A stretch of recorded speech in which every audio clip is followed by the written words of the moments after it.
for anything that's well, these are all orange. different now. We had to get real. I ain't touching. I'm looking for anything that's orange. I don't want to touch it. I told him all you got to do. You know what we're going to do here in a second? We're going to pray and cleanse this place of you fools. You know what I like? I like that you got that up there now. So my daughter, my niece made that. Forgetting it and not being able to find it. I'm going to tell you right now, I had the hardest time remembering that. For some reason, I had a hard time remembering that third step prayer. And I finally prayed one morning. I'm just like, you know what? God, I can't. Whatever. Very next morning, verbatim. Bam, really? Bam, bam, bam, bam. Just released it. Surrender. Yeah. I just surrendered. I said, I can't do it anymore. I got lucky. A group I was going to for my first 90 and 90, every morning, we'd start with that. Yeah. And when I did my 120 and 90 or whatever in the heck I did. All right. Hold on one second. Sorry. What other podcast do you listen to for a sobriety podcast? You know, I've listened to Joe Rogan. There was one by I think he's an ex-cop, maybe a first responder. His name, it was. Yeah, they're going to tell you how do you not remember? They tell you right away what they are. Yeah. How's the weather? Go ahead. Things we all carry. And I don't know what happened to that guy. We were talking about me going to talk to him because it was a lot of PTSD and stuff. And then he disappeared. He's back on Instagram now, but I don't know what happened. So Joe Rogan, Theo Vaughn. And then when I found these guys, I pretty much How the fuck did you find this? I was out there driving in the morning and I Googled sobriety and recovery. And sobriety had a bunch. And then when I hit recovery, this one came up and I saw the little symbol and I was like, unfiltered. I said, that ought to be good. You know, that for me. I said, which one was my daughter? McKenna was your first one. McKenna was the first one. And that what was a hell of a one to start on. Where I'm driving the lawnmower and I said, thank God nobody can hear me or see me. Because I'm bawling, man. I'm just tearing because it was just like with my sons who were the same age about. And so it tore me up. And then I said, okay, I'm going to listen to another one. And it was your older daughter. Yeah, because you hadn't had her on yet. No, I hadn't. You'd had McKenna, but you had not had Miranda yet. So that's when I started bouncing back. And I would go back one and then I'd move up. And so I bounced all over the place. But that one was rough. Oh, yeah, 1 o'clock. Jim, hey, you know a good meeting that starts on time, ends on time. Yeah. Let's go to the Lord. Heavenly Father, we thank you for bringing us together. Father, we thank you for James. Father, we thank you for the flight that he brought here, that it was a safe flight. Father, we ask that you sit with him. Give him the peace, knowing that he's getting this out of him, Father. Continue to work with him. Lay hands on him and help him get through this with sane mind. Father, we ask that you sit with all of us. We thank you for this time together, and we pray in your name. Let's go to work. I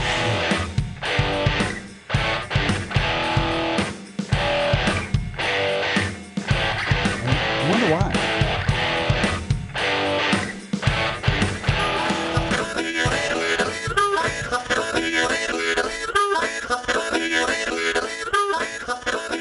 Hello, Robert.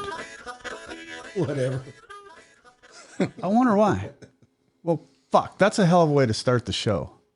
Producer Mary. Nice prayer, though. Producer Mary. She's not going to talk to us. Hi, Robert. What's up, buddy? You know who we got today? Kind of excited. No, I don't. Let me take a drink real quick. Hold on. Look at you.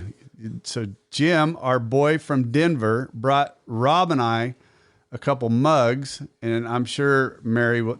First, I'm going to do this. I got to start with this. So if you listened to Sean and Mary a while back, was it 2 weeks ago now? Yeah, about 2 weeks. 2 weeks ago? Unmute her mic. God damn it. Dip. She said she wasn't going to talk. So 2 weeks ago, or 3 weeks ago, whenever Mary and Sean was on here, I happened to mention that. What you need, huh? Oh, your drink. That I happened to mention that, you know, I wanted somebody to run my social media. Sean, the next day, sent me our new logo, right? And then I said something that now we just need a social media. Is Mary willing to do it? And Sean said, well, she didn't really want to say anything, but yes, she does. So me and Mary, Mary and I, you motherfucker. That's what you were making fun of me, weren't you? You prick. No. Well, you said you needed someone to run your social media. Our social media. Couldn't you have corrected me? No, it's all good. No, it's not. I really try hard. I do. So Miss Mary has been running our social media. See, fucker. Our social media for the last 2 weeks. And she has lifted our subscribers and our listeners to almost 100 already. And she just getting going. we try to go. So what happened yesterday, Miss Mary sent me something, says, hey, you need to go get verified on Instagram, which I did. And now we can't go live. So Yet. I don't know yet. Yet. So we will continue to try that because I wanted to go live just to show everybody these amazing mugs that our friend from Denver brought us. I'm going to let him bring himself in first because we don't normally say names. Introduce yourself. Hey, everybody, I'm Jim. I'm from Denver. Welcome, brother. Are you from Denver? I'm born and raised in Denver. I actually live in the house next door to where I was born and raised. That's pretty cool. I haven't moved far. I'm closer than this guy is. I mean, I don't go anywhere. That's pretty cool. That is pretty cool. And, you know, and I don't want to give away too much. So Jim got here Friday, and we went to Maynard's together because I spoke Friday night in Maynard's. So we drove up there together. I picked him up. We had a great meal that Miss Marla, that you guys have heard me talk about, Miss Marla cooked. And I give her a big old hug, and I wouldn't let go of her till she said that she was going to come on the podcast. I don't know if she did it under duress because I was squeezing her so tight, or that she finally decided to come on to the podcast. But she's coming, and then Sean's coming as well. So they're going to do it together. And we got SoCal Cat. Catherine, I spoke to her, and I got her locked into September 13th that we're going to record with her. So nice. I'm getting excited. We got some great stuff coming.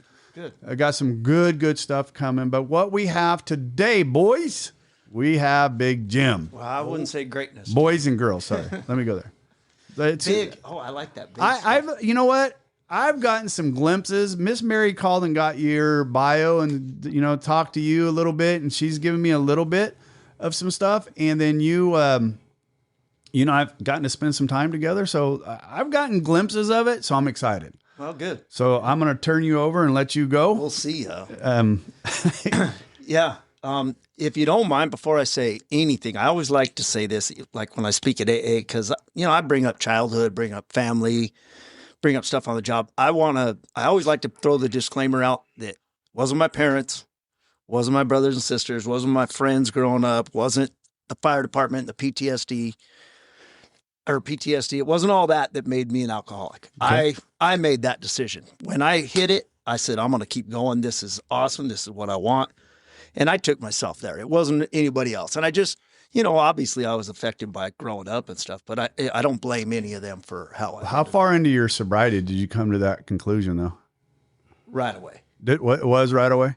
Yeah, I knew I was an alcoholic. I would admit it to myself. I knew I was, but I didn't admit it out loud because I was afraid somebody would make me stop. Realization that at the top of page 64 that you were the problem and how you were and the way you reacted to everything else was the problem. I can't say when that hit me, but it was tough because the explosion of when it hit me, there were so many things that hit me. I think probably before my suicide attempt, it hit me that I was the problem. Maybe that day. So there's a little disclaimer to the story to come. So yeah, they call that a preview. Yeah. And on this episode. So good. Let's go. Well, let's see. I'm the youngest of 12. We're Irish Catholic from North Denver. Did they breed like rabbits? Yeah. Well, Mom and Dad didn't have a TV, so. That's right. And Dad said he only wanted 6 kids, so apparently it was the bottom 6. Yeah. So the first 6 he didn't want. Yeah. We got into that conversation last night. Yeah. So they discovered condoms later. You know, I had 7 brothers, 4 sisters, and by the time I was born, I had 6 nieces and nephews. So grew up in an Irish Catholic family. My mom worked full-time taking care of us, and Dad worked full-time or another job paying the bills and whatnot. And I think, you know, there was always drinking around the house. It was no big deal. I mean, in Colorado, you could drink if you were 18. So all my older brothers were still living there, and they had a case of beer here, a case of beer there. So there was beer all the time. And I never had met either of my grandfathers, but both my parents told me that they drank quite a bit. You know, they said, oh, you know, your grandpa drank too much because they had both passed away by the time I was born. My parents were born back in the 1920s. My dad fought in World War II. But my dad was not a heavy drinker. Like, he went to work, came home, went to sleep. That was it. He just worked and worked and worked. The only time I would see him drink was holidays. He loved his St. Patrick's Day. He loved his Easter. He loved Christmas. And I had older brother-in-laws that were, you know, they already had kids my age. So I think I saw all those guys, serious men, and they worked all the time. But then on holidays, boom, it was this lighthearted atmosphere. And I just thought, you didn't realize they were normal. yeah, my dad was, I don't want to say he was a grumpy man, but he was serious when I was young. And then on holidays, he would just be this jovial, happy guy. And I guess I thought, maybe it's because he's drinking. Right. But he didn't drink that much. He only had a drink here and there, and he'd sing and just let himself go. So I think as I got older, I started thinking that. And then, I drank. Who knows? Everybody you set your mug down, and I'd grab it and take a swig of it. Hated that shit. Couldn't stand the taste of it. Whiskey or beer? Both. Really? Yeah, Okay. I didn't like either of them. And then we had this old guy behind us that's what I thought an alcoholic was. So in our yard, you could climb up the back fence, and there was an old guy behind us that would drink and stumble out of the house and fall down and sleep in his yard, or his wife would kick him out or whatever.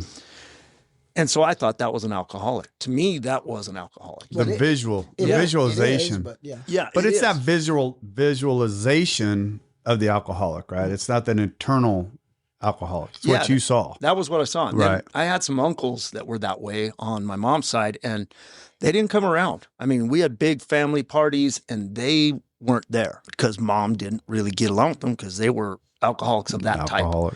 Yeah. So I never thought that I could be an alcoholic of that type. And so I just kept going. And then I can remember distinctly the day that I decided it was for me was, so my parents had been married 40 years on July 9th, 1984. So I was 13 years old, and they were going to do a renewal of vows and everything at my brother's house. He had a pretty good sized house. So I was over at my brother's the night before with his son, who's about my age, and we were palling around. And my older brother and his friend lived about 3 blocks away, or were staying about 3 blocks away, and they had a kegger. They were having a high school party, excuse me, with everybody. And so we walked over there, went down to the party, and I walk in, and man, there's all these gorgeous high school girls and, big high school guys. And everybody you were getting ready to step into junior high at this age. Yeah, I'm 13. Yeah. So not quite 14 yet. And I remember, my nickname was Little Heart. For one, I was the smallest one, my last name. And secondly is because I was little. I was really little compared to most of them. So I walked Smaller than Rob? Well, I was in 7th grade, I was about that size. And you grew an inch since then. Yeah, and I've grown a whole inch and lost 10 pounds. Just look at the cup. You know what? We didn't even say anything about that. Hold that thought. Cross your fingers, Jim. Okay. We'll come back to you. Jim brought us some cups, Rob and I some cups, and because we always say we don't have any letters after our name. So Jim brought us some mugs that have, mine says Larry S., PBD on it. We couldn't figure out what it meant, and then he told us pretir big deal. Yeah. So now we have letters after our names. Now you have letters after your name. You can say you're no PhDs, no MIAs, no nothing, but you are PBDs. We are PBDs. Pretty big deal. Nice. Nice. Anyways, Yeah. you can uncross your So fingers you walk now. into the kegger. So I walk into the kegger and I'm looking around. 13 years old, on top of the world. No, I was scared to death. Okay. And then I went over to get myself a beer and started just realized if I had the little handle, everybody come up, hey, Little Heart, give me a beer. Boom. And so I was feeling everybody's beer. All of a sudden I became popular. Mm-hmm. I was cool. And man, I got lit that night and went home and was miserable. So when we woke up the next day, I had to do a reading at this mass in my brother's living room. I'm sweating. I got the sweats. I'm feeling terrible. As soon as I got done, I went outside and threw up. Well, I think my parents, if they didn't know, they thought, well, he's real nervous. And one of my older siblings says, come here, let's go in the basement. He says, drink a beer. No, there ain't no way I'm drinking another beer. And he's like, no, go ahead and drink it. Right. See how you feel. And all of a sudden I was like, wow. Yeah, boy, let's It's go. gone. Yeah, so I realized the cure, it made me cool. I got drunk, it made me cool, and I knew how to fix it. So Game on. I was off. And I had all 3 ounces of alcohol. Right, right. Boom, boom, boom. I was off and running. Let's go. And I kind of just decided there that I was good. And, I was no athlete. None of us really were, but I was my brother just older than me was an athlete. And I was not. So I decided, well, I can keep up with them this way. So I just started drinking, and it was easy to steal a beer. I mean, you had 3 or 4 brothers living at your house that could drink. They always would come home with a case of beer, throw it in the fridge. So if you went in there and stole a 6-pack or a 12-pack, never noticed. Nobody knew. They'd be like, "Oh, he drank it. Well, he drank it. He drank it." Well, there was 12 of you to argue with. Yeah, and then when Dad had a big party, I mean, everybody would show up with a case or two of beer. Right. So it was easy to just sneak them and go away. And so I started drinking, and I started drinking pretty good then. Like, I thought of this story the other day. My sister was pregnant, and she had moved back in with us temporarily. And this is my nephew will be 40 here next week. So she was pregnant with him. So I was 14 years old. And I remember, she'll tell you the story. We came home drunk after something, and we're watching the baby move in her stomach. And I was, I'm drunk, like, oh my gosh, I can see a foot. But at the time, we didn't think anything of it, right. And I'm 14 years old, hammered, watching this baby roll around. So cool shit. Yeah, it just became, and I think it was Mom and Dad were over. I don't blame them at all, but they were overwhelmed. I mean, it's hard to raise 12 And kids. how old were they when you were 14, though? So let's see. They had their 40th wedding anniversary when he was 13 years old. So my dad would have been 63 when I was 14. Okay. Mom would have been 61. They were sick of you kids by then. Yeah, they were probably, and they were, my older siblings always tell a story, and I think I told you this, that when they would come home after curfew, the top 6, the ones he didn't want, when they'd come home after curfew or whatever, Dad would be sitting, they called it his orange pajamas, and he'd be sitting at the end of the table ready to rip their ass. Shoot, by the time I came around, all I had to do was sneak in the door and say, "I'm home." Boom. And he was off. He didn't give a shit. I don't know if he had orange pajamas or not. I think he was just so exhausted. He was catching up from 50 years of no sleep. So it made it a little easier for me to get away with shit. And I got straight A's in school all the time from first grade and through high school. I never got anything but A's. So it was kind of like that was my out. And it gave you that latitude. It did. Yeah. And so when I got to high school, I already started drinking, and school was easy. I don't want to sound like I'm bragging, but it was easy. I don't know why I didn't struggle with it. Just came easy. So I never had to study the night before a test. You couldn't run, so you had to do your homework. Yeah. Yeah, I was no athlete, so I had to do. No, I didn't do any homework. I just would look at my notes, and that was it, and then I'd pass the test. So when I got in high school and we had football games and volleyball games, I was at every one of them. Well, once I discovered drinking, like I cut a hole in my leather jacket so I could slide beers around my waist and walk in a game with a 6-pack around my waist. Good luck trying to do that now. Oh, yeah. You got to go through metal detectors now. Yeah. It's shit we got away with in high school. It helped that I was 105 pounds and everything hung off me like a curtain anyway, so nobody could tell I was sneaking beers in. But, like I said, I took off. Junior high, I started drinking. I would say by college or by high school, I was trying to go all state, All state? Yeah, I was trying to go all state. In drinking. And I don't know if I told you this the other day. So when I got divorced from my ex, we were packing up my stuff, and she pulled out my junior year yearbook, and I'd never really went back and read it. And she read all the signatures in there, and there was about 20 of them. And in there was 2 or 3 of them that said, "Hey, this summer, cut back," or "We're going to put you on a no drinking clause this summer," things like that. Yeah. And then the rest of them were like, "I can't wait to party with you again. You throw the best parties." And to me, that didn't register until now, looking at it like, wow, I already had a problem. My junior year. You had people recognizing it. Yeah. It was only women though, so it didn't matter. Oh yeah. It don't matter. Yeah. That doesn't matter if it's I'll get some hate mail for that one. Your buddies. It's not your buddies who were drunk with you. That's funny. So then I went away to college, and instead of going all state, I went all pro. And in college, school was not easy to me. I had a full academic ride to University of Colorado. Ah, okay. And I almost drank that away. In the first semester, I got put on academic probation because I think I had like a 1.6 was my GPA. So much for your A's. Yeah, so much for A's. They disappeared real quickly because I discovered, that booze and everything I loved was right there. Booze and women. Frat party. They were everywhere. And so I was not part of a frat, but you would think I was. Wow. And I kept finding people, like in high school, I'd find people that drank like me. And in college, I found guys that drank like me. I tried to talk to those guys today, and they've actually quit drinking and gone on and been successful, believe it or not. Yeah. It's weird how that happens. They retired. Yeah, they retired early. Yeah, so I did about 2 years of college, and it wasn't for me anyway. I realized I don't know, ADHD, I got to have something different. And that's why I gravitated towards the fire department, because my grandpa was a firefighter, my dad was a firefighter, At that time, 3 of my brothers were on the Denver Fire Department. Wow. And my brother Dave, excuse me, was testing for it. So we got on together, started testing. And I just decided I couldn't sit in 4 walls. I needed to do something different. So we started working to get on the fire department, and I got hired when I was 21. So I was real young. Wow. I think the youngest guy in the class. Fresh out of the academy then. Yeah. Like in the academy, I think there was 1 guy younger than me, maybe 2. So I was pretty young, but and no insult to the job or the people that I worked with, but in the 90s, it was a lot more lackadaisical. Yeah, for sure. Yeah. And, so we worked 24 hours and we're off 48. So if I was all state, now I could go all American because I had 48 hours off of We'd get off in the morning, call it choir practice. Right. We'd go straight from the firehouse to a bar and that was it. And we'd be gone. I'd go for the next 48 hours. And at that point you weren't married? No, I wasn't married at that time. My brother and I lived together. We had a kegerator in the house and we actually got kegerator, dude. You're dating yourself right there. Yeah, for sure. That's awesome. There was a guy that went around cleaning all the taps for all the bars that worked for Coors.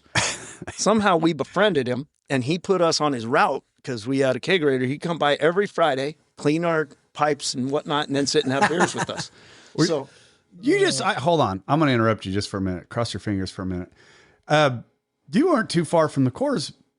No, where it was actually made from. No, I'm Golden, Colorado, right? Right. Yeah, Golden. I can ride a bike there. It's 7 miles, 8 miles. Wow, it's not very. You far. had the fresh Coors. Oh, the best Banquet, the best, and it was. There was no back then. There was Banquet and Light. Yeah. But I remember the old ones where my brothers would peel the tab, right. And then when you put it in the beer, remember those? Yeah. And they'd swish around in there. So yeah, we drank a lot. We had a good party going. My brother and I were on the fire department. All our buddies were, we were all in that 20 to 25 range, and we had money. We had a job. So it was, honestly, for being guys that age, it was kind of expected. But no problems. I mean, no. Yeah, nobody got It's almost DUIs. dangerous, though. It was. Yeah. None of us had experienced any of the yets. And so it was dangerous. And I just kept going. And as a group of guys would grow up, get married, go off with their kids, I'd just find a new group. I just go on. I said this yesterday in a meeting, it was easy. As I got older on the fire department, they were always hiring young pups. So you always had a fresh group of 24, 25-year-old kids coming on that I could revert back to and start hanging out with. So yeah, on the fire department, I could always find somebody to drink with. And then, I got married. I met my first wife, Marla, and we got married in 95. So I'd only been on about 4 years. And I actually was, believe it or not, I was pretty decent to begin with. I was a good husband to her, and I tried to take care of things, and we got along great. And she liked to party with me when we were dating, but like normal people do, she got married and wanted to settle down and mellow out, and I didn't. I just insisted in my mind, well, I got married at 24. I missed out on my 20s, even though You didn't. I didn't. I was drinking and partying more than anybody out there. And then we started having kids. We had 2 boys. 98 and 99, they were born. They're 15 months apart. So they were real close together. And again, I didn't settle down. I remember, I don't know how old they were, 2 or 3. And I went out with the guys. We were union meeting, Hey, honey, we got to go to a union meeting. All that meant is we're going to the bar. If we went to a meeting. Did she ever pick up on that? Oh, she knew. Oh, okay. Well, we would go to a meeting. I would pregame. For 5 or 6 beers, then go to the meeting for 45 minutes, and we go straight to the bar. And one night, I don't know what happened, obviously, but my buddies carried me in the house at about 3:30 and set me on the edge of the bed.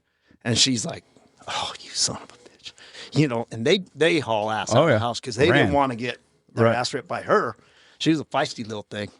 And I went to say something. She gave me one of those right to the middle of the forehead, just lay down, and I just fell back on the floor and slept. So she got up in the morning, went to work, and I was so hungover, and I didn't think of this until recently. I had to call my brother to come over and watch my boys because I couldn't function. I couldn't function, couldn't get off the floor.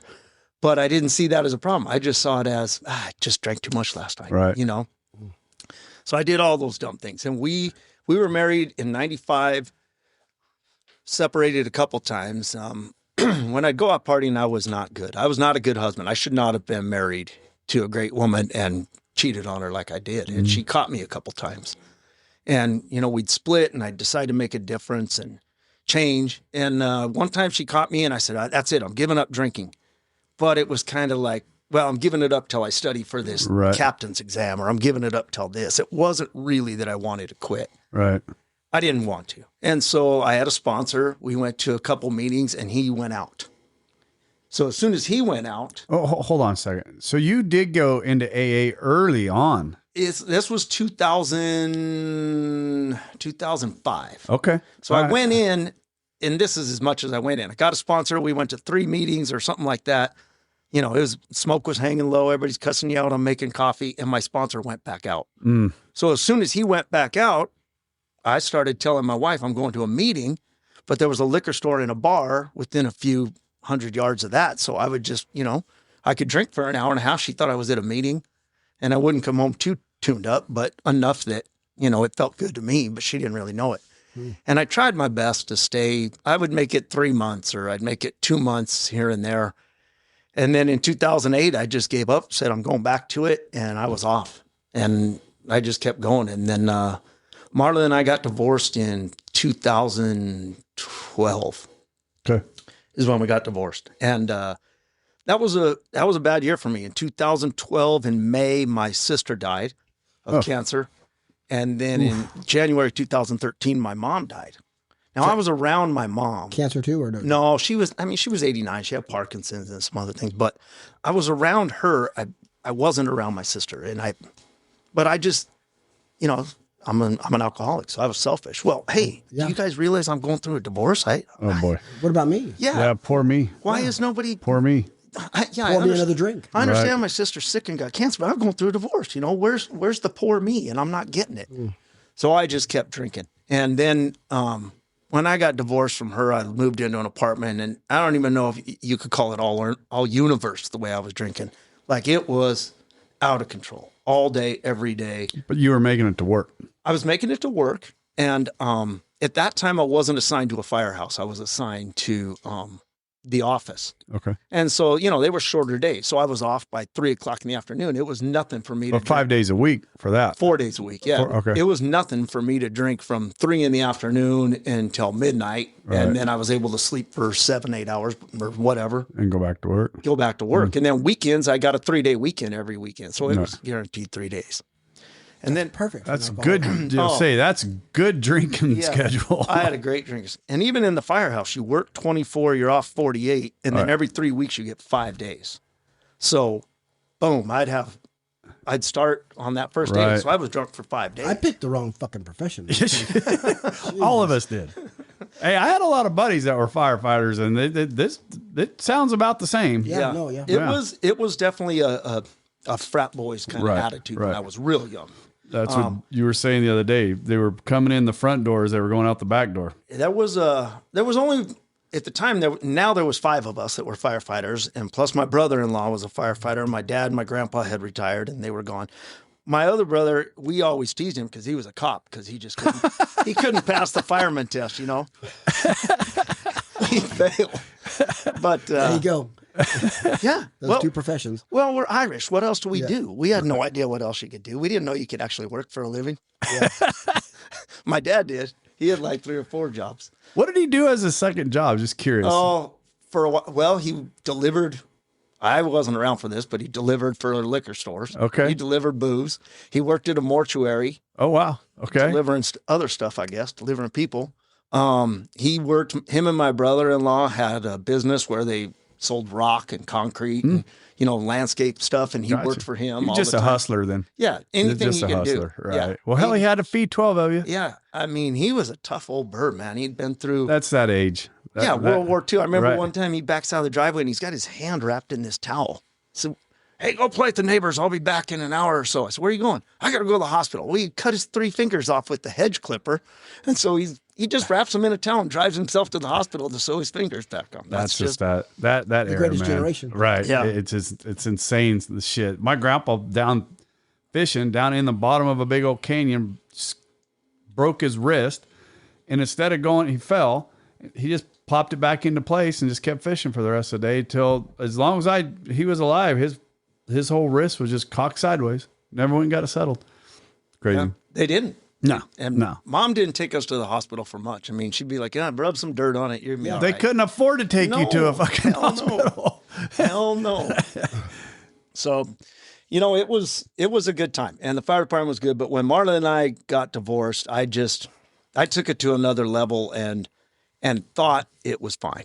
And I didn't realize that all the people I was really hanging with were kind of disappearing. Mm-hmm. And I just kept going because I found new people. Right. I called myself the chameleon because I could fit in anywhere. What I didn't realize is I could pick the degenerates to hang out with. Okay. So I always had the good people. That's why we're friends. Right. Yeah, no, you're damn right. Outstanding, Jim. That was a good one. Let me mark that one up. Called me a degenerate. Okay. Yeah. You win. I didn't hurt your feelings. No, that you can't. Still haven't found the one that I got. No, I've been trying for a couple days now. I haven't found it either, but I dig. You know. I know. You know the one words that you could say, prick. I won't say it. I won't. Okay. Yeah. Yeah. Okay, so you're single. So I'm single. 05, 08. Yeah, I was single from 12. I got single in 2012, and Okay, that's right. I just went partying. And my mom had passed away. My sister passed away. We were around my dad. I moved back into the neighborhood so I could be closer to my dad because he was getting older, and you know we had a lot of siblings to help take care of him, but he wanted to stay at home, and he did really good. He stayed at home till he passed away finally in 2016 at 92. Wow. But he lived at home the whole time. Right. He really wasn't sick. He'd go out to dinner with us, and I lived real close to him, but I was still single. And I remember saying to him one time, Dad, the way I'm living, I feel terrible because Mom's watching this. And he says, no, she's not, son. He goes, she's in heaven. And if she saw with the way you're behaving, that wouldn't be heaven to her. Wow. He goes, she can't see what you're doing. Right. Because I knew it was getting bad, but I still couldn't put two and two together. I had to hurt. It actually, it should have. It should have hurt, Wow. but it didn't. It made me Wow. feel good. Like, oh, now I got to get out of jail free. Mom can't see me. Wow. Okay. I took it the other way because Okay. I was a bad alcoholic. And Justify, rationalize, Right. minimize. Just, yeah. There you go. Yeah. So instead of taking it that I should clean up my living, because I was embarrassed of what she Right. was seeing, Right. I took it the other way. So my dad passed away in 16 and was selling his house, and the house next door was for sale, and a gal moved in there, and I got to meet her. This ended up being my second wife. So we got married, and I lived in the neighborhood. We sold my dad's house. We lived in her house, remodeled my house. Boom, boom. We're all over the place, but we're never out of the neighborhood, right? So again, she was younger than me. This was 40. Let's see, we got married in 19, so I was almost 49, and she was 15 years younger than me, so she was 34. Well, when we met, she was 30 years old, and she's partying and going out with her friends, so I blended right in. You know, like, this guy still hangs with us, you know? This old prick's hanging around. Yeah. Again, this old prick is still drinking. Well, turns out she fucking grew up, too. I don't know where all these people are growing up. Damn it. I know. Maturity's a motherfucker. Yeah, so she wanted to have a job and grow up, and I just kept going. Was there any kids involved in that one? No, in that one we did not have kids. Okay. Me and my ex did not have kids. Just I had the two boys, Matthew and Joshua, with Marla. Okay. And I had already said no more kids, you know. And I did tell her early on probably our second date, like, hey, I will never have another kid. I'm done having kids. And I think a lot of that was I knew how tired my dad was, and Gotcha. and he wasn't doing half the immoral crap I was doing. So, Right. and he was still exhausted, so I wasn't going to have kids. Right. So we got married, and she was an active person. I mean, she loved skiing and hiking, and she worked her ass off. So she didn't really have time for children anyway, even if she wanted them. Right. So we stayed married. We got married in 19, and I was drinking pretty heavy and kept drinking pretty heavy, and found a new group of people that wanted to party just as much as me. New group of degenerates. Degenerates, yeah. And started hanging with them. And I would say about halfway through our marriage, she realized that I wasn't turning it off. I wasn't backing down at all. And she wasn't. And she was giving me a little grief, but just like, hey, you should watch what you're doing. You need to cut back. And instead of it making me realize that we should bond, Right. I pulled the other way. Like, you can't tell me what the hell to do. I'll do what I want. I was drinking when I met you. Yeah. And I'll continue to drink. I God damn can't it. tell you how many times I Right. said that. Like, this, you knew who you married. This is who you married, lady. Yeah, you made the choice. Right. So what does Rob call that? Justify, rationalize, and minimize. Yeah. That's what I did. And so I told my ex, I said, this is the way I'm going to be. Well, you need to quit. Well, I'll quit when I'm dead. I'll quit. And I fought her on it all the time. And life just got out of control for me. I just started getting really, really bad. And now I was in the firehouse, so I was working a day. And earlier in my career, I would never call in sick. I mean, you would have had to cut my leg off to get me out sick. But now, if I woke up and had a little brown bottle flu, I was calling in sick because I wasn't going to go there like that. Lowered your bar. And I also told myself, how could I be an alcoholic? I'm sobering up every third day. Right. Alcoholics can't quit drinking. I was sober every third day. So there's no way. Say it. Justify, rationalize, minimize. Yeah, I can tell by the way he was looking. You could just keep checking that box this whole way. Well, it just means we're lying to ourselves. Right. That's all it means. Once you start doing that, in sobriety or not in sobriety, doesn't matter. You're lying to yourself. Right. You're getting ready to lie to other people. And I knew I would admit I was an alcoholic. I'd make a joke out of it and say, hey, the first step's admitting it. I know I'm an alcoholic, and then I'd move on. And then fuck you. Yeah. Right. Yep. Yeah, pretty much. I'm an alcoholic. I was the same way. My wife would say, you're not. Yeah, I know I'm an alcoholic. And I'd walk outside and get another beer. And I called myself a functioning alcoholic. I don't know what the hell. What did I tell you yesterday? Whatever that means. Yeah. Well, you know what? We've got into this conversation pretty deep. During my alcoholism, I was running a pretty big company flawlessly. Yeah. Even when I got sober, I knew that I'd ran it flawlessly. So that's when I say high functioning alcoholic, I was an extremely high functioning alcoholic. Now, come around 8 o'clock at night, I probably couldn't have done that. But I maintained a level of blood, of alcohol in my system all day long until BAC was right 0.11 all the time. Right, nonstop until from about 6 o'clock until 8:30, because then I was trying to put myself to sleep. Yeah. Right. And then you'd wake up at 2 in the morning thinking, "Fuck, with what I drank, I should have been asleep all night." Yeah. But you're awake. And and drink some more to put me back to sleep. I wouldn't do that. I would have to stay. I'd have to stay awake because I would. That's why I kept my whiskey outside. I'd go out there and different job. Yeah, I because I wanted enough to put me back to sleep until 5:30, because that's when the liquor store would open. I'd do that on the way. So, anyways, mine was a little different just because I wouldn't drink that third day. Right. When I went to work, and maybe that's why the high functioning, because I never was missing work. None of the yets. Hadn't got a DUI. I had lost a marriage, but I didn't consider that my fault. That obviously had to be Marla's fault for telling me it was not my fault. Right. It had to be.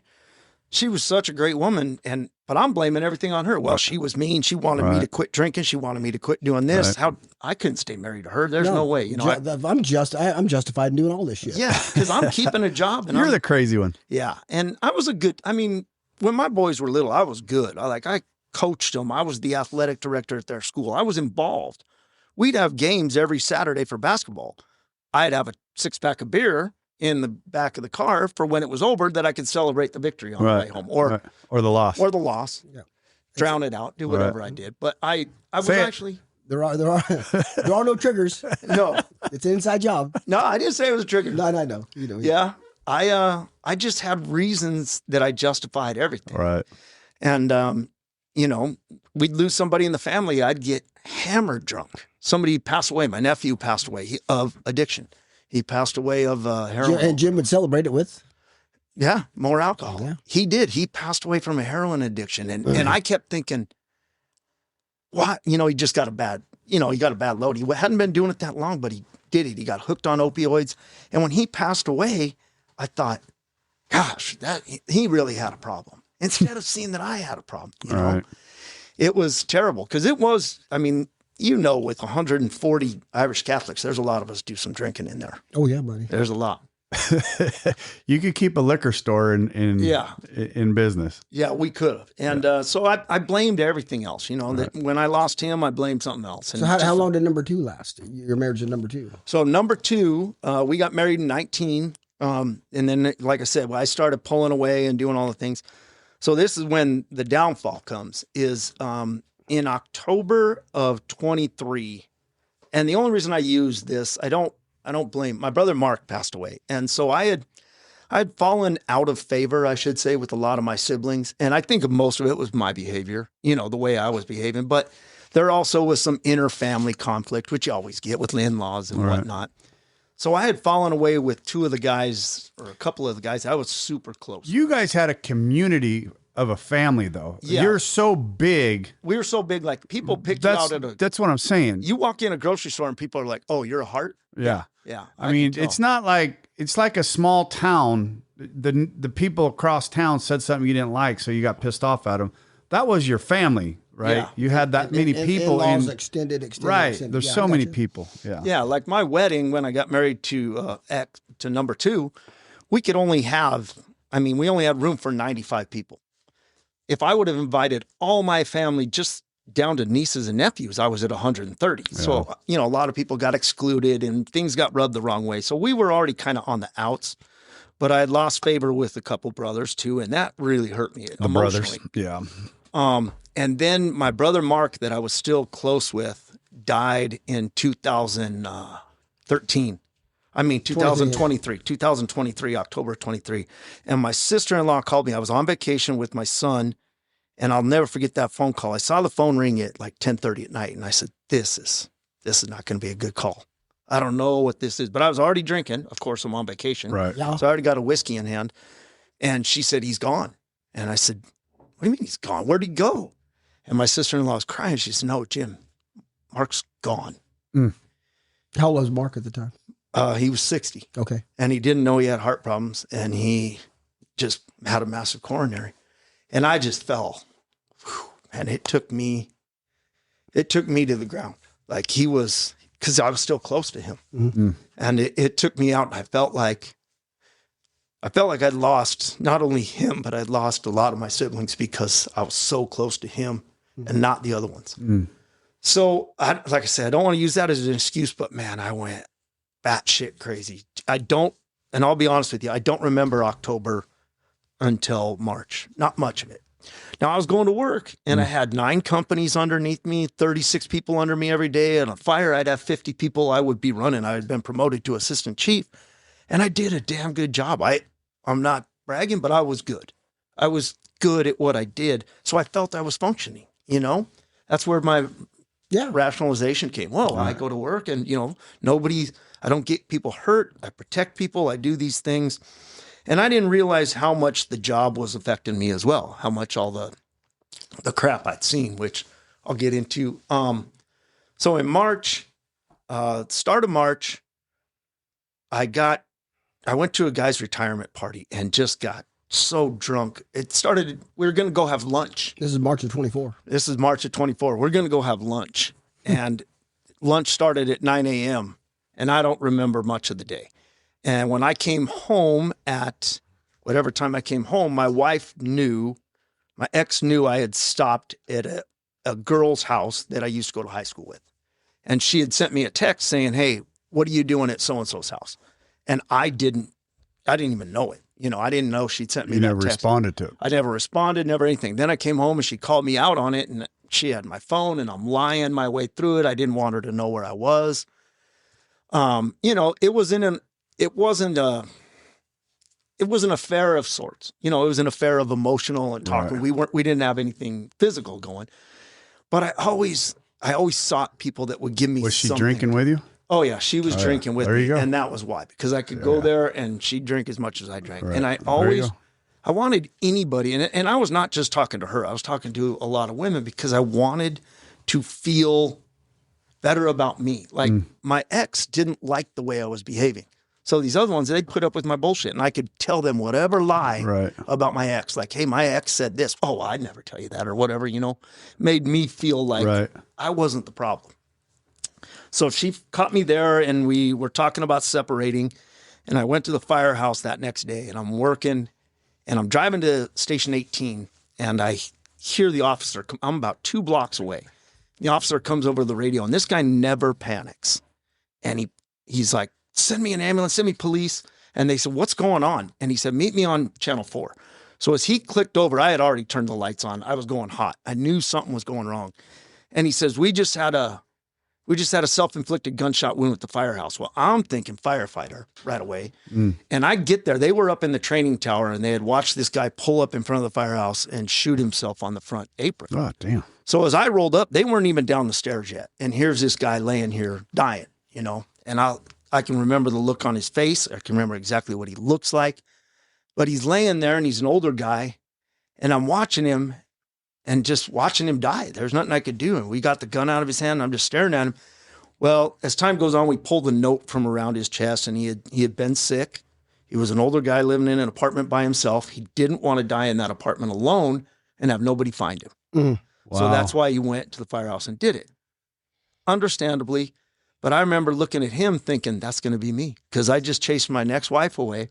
I'm going to be an old guy all alone in my apartment. And that's how I'm going to die. And I started thinking suicidal thoughts right then. Wow.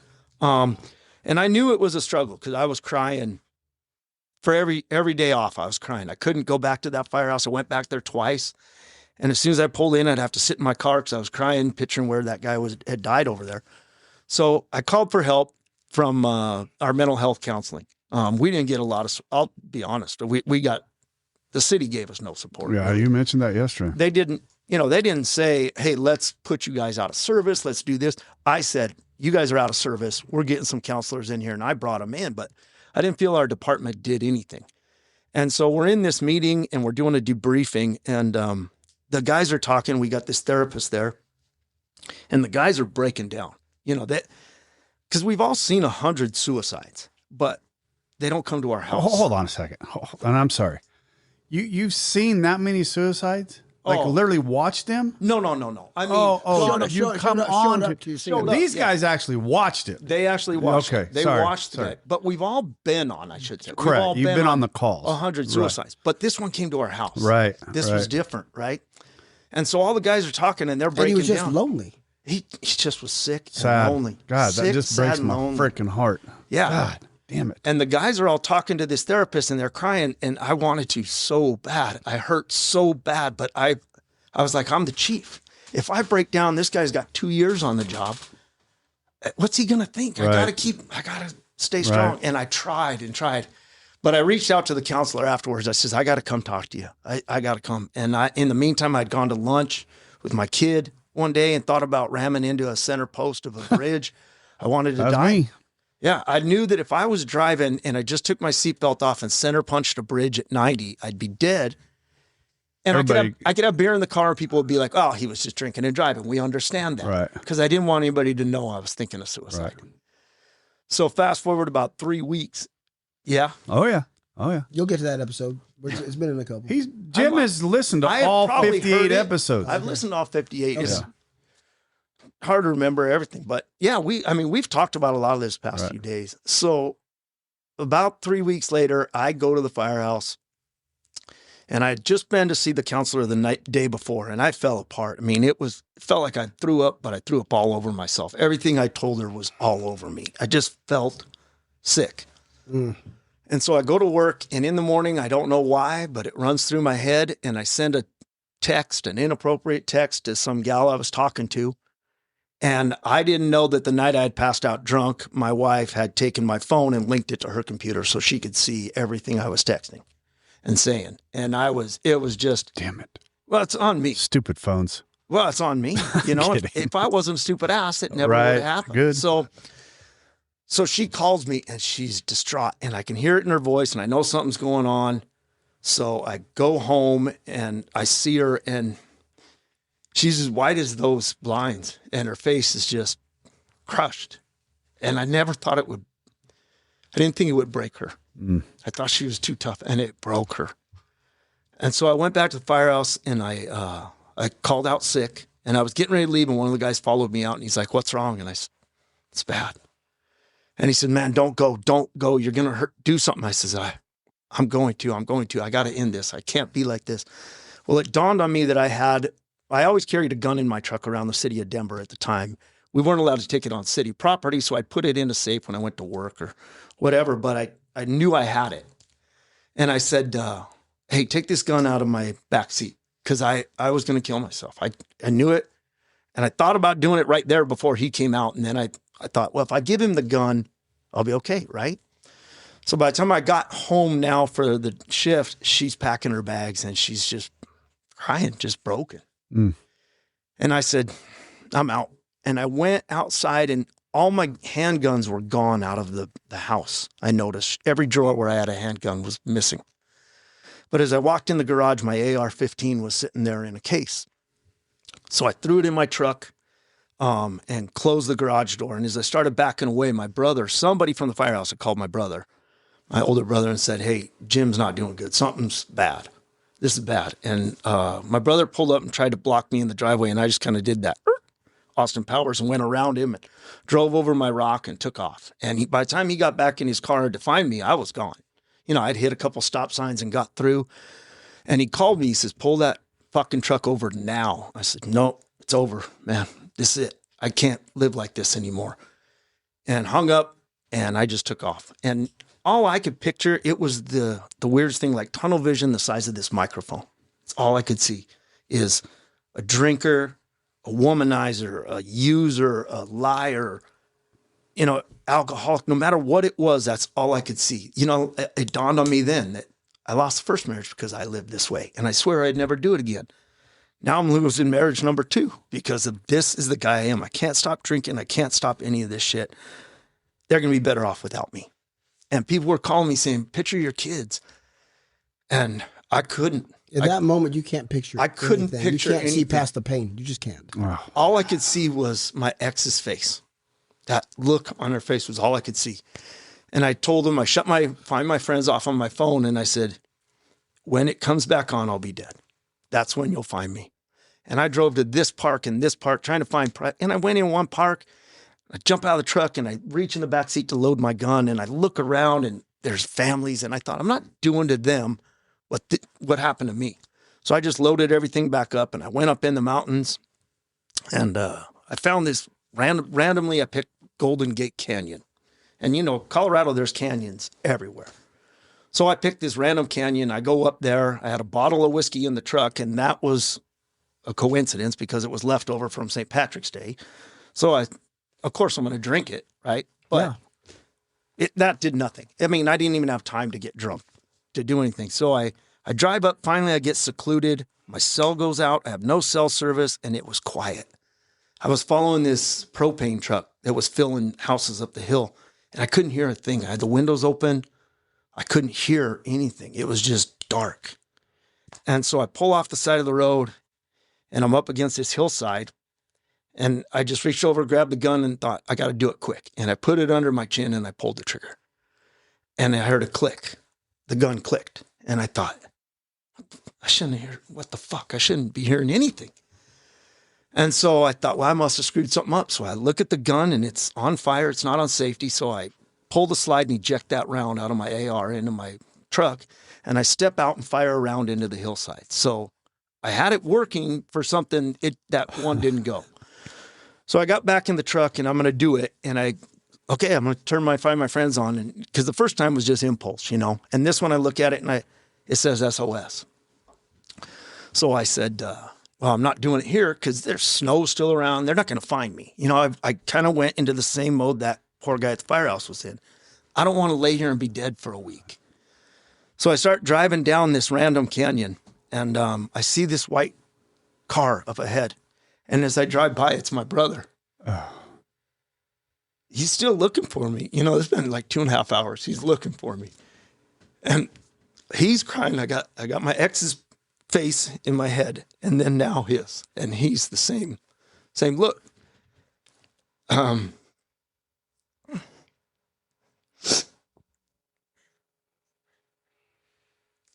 So I pulled over, and I just gave up. And it was so heavy, man. The weight, it was 10,000 pounds if it was anything, man. It was so heavy. And I just couldn't see. I hated myself so bad because I was a cheater and a boozer and a liar. And I didn't see any way out of that, you know. I had no way out.